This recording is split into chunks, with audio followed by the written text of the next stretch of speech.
Бүгін сіздермен 1023-ші есеп А және Б түзулерінің қиылысуынан пайда болған дейді. Яғни бізге мына суретті айтып отыр.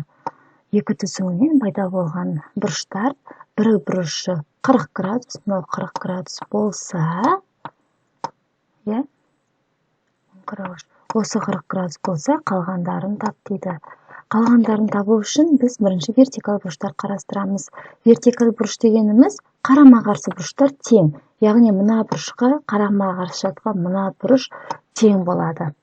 Демек, номер бұрыш 1-нен бұрыш номер 3-ші тең болады, олар 40 градустан. Ал енді осы жерде сыбайлас бұрыш деген бар.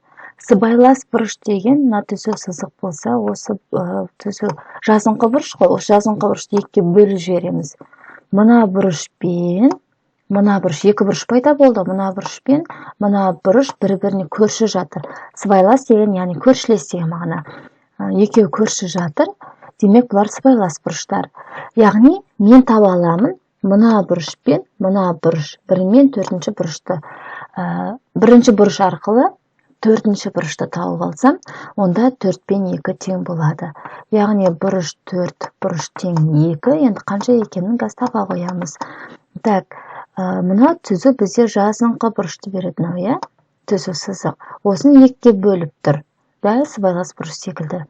Мынау 40 градус болса, осыны осылай сызып алсам, мынау 40 градус болса, мынау қанша болады? Жазыңқы бұрыш бізде мынау жалпы 180 градусқа тең, Бұл 180 градусқа тең. Демек, мынау 40 болса, екеуінің қосындысы 180 бол керек. Мынау қанша болады? 140. Демек, екінші бұрыш пен төртінші бұрыш 140 градусқа тең екен. Екі түзу қиылысқанда екі вертикаль бұрыштар пайда болады. Яғни екі бұрыш, төрт бұрыштың екеуден тең болады. Үш түзу қиылысқанда үш вертикаль бұрыш пайда болады. Яғни үш түрлі бұрыш, бірақ қарама-қарсы бұрышымен тең болады. 6 бұрыш шығады, соның үшеуі бір-бірімен тең болады. Екінші 1024-ші есеп. 1024-ші есепте 6-7 суретке қара дейді. Бұл жерде EOD, яғни мына бұрыш.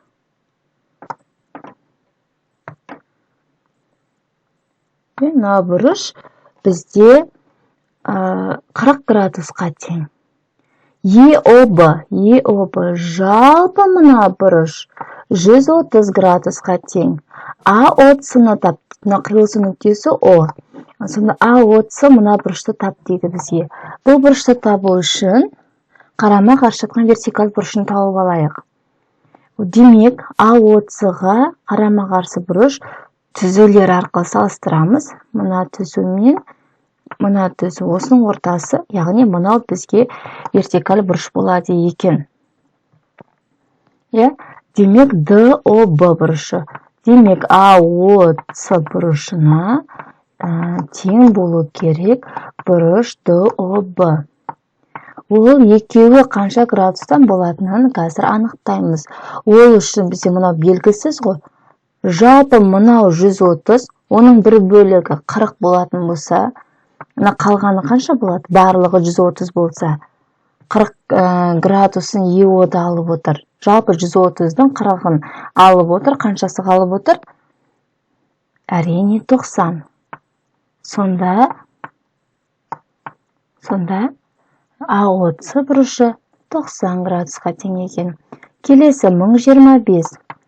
Екі түзудің О нүктесінде қиылысуынан пайда болған бұрыштар өзара тең. Екі түзуді сызып алайық. Осында екі түзу қиылысқан дейді. Осы екі түзудің қиылысуынан пайда болған бұрыштар өзара тең. Демек, барлық бұрышы тең деген сөз. Мына бұрышта, мынауда. Төртеуі бір-бірімен тең. Екі түзу қиылысқан төрт бұрыш пайда болады. Екеуі төртеуі бір-бірімен тең. Демек, жалпы мынау төрт бұрыштың қосындысы қанша градусқа беру керек? Не шығып отыр бізде қазір? Шеңбердің градусы өлшемі 360 градусқа тең. Демек, барлығы теңдей болып тұрғандықтан 360-ты бөлемін 4 бұрыш пайда болды. 4-еу бір-бірімен тең ғой. Демек, әрқайсысы 90 градустан болады екен. Барлық бұрышы 90 градус өткен, барлығы тең. Ал түзулер қиылысқан кезде жалпы градустық өлшем бәрінің қосындысы 360 градусқа тең болу керек.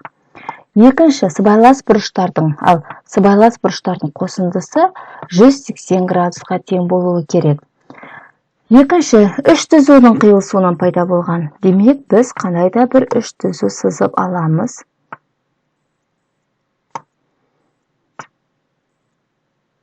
Қиылысу нүктесі әрдайым О нүктесі О болады. Енді үш түзудің қиылысуынан пайда болған бұрыштар өзара тең дейді. Яғни, мынаның барлығы тең. Тағы не шықты? Шеңбер шықты. Неше градусқа тең шеңбер? 360 градусқа. Неше бұрыш пайда болды? Көрейік. 1, 2, 3, 4, 5, 6. 3 түзуден 6 бұрыш пайда болады. Демек, 360-ты 6-ға бөліп жібереміз. Сонда әрқайсысы 60 градустан тең екен.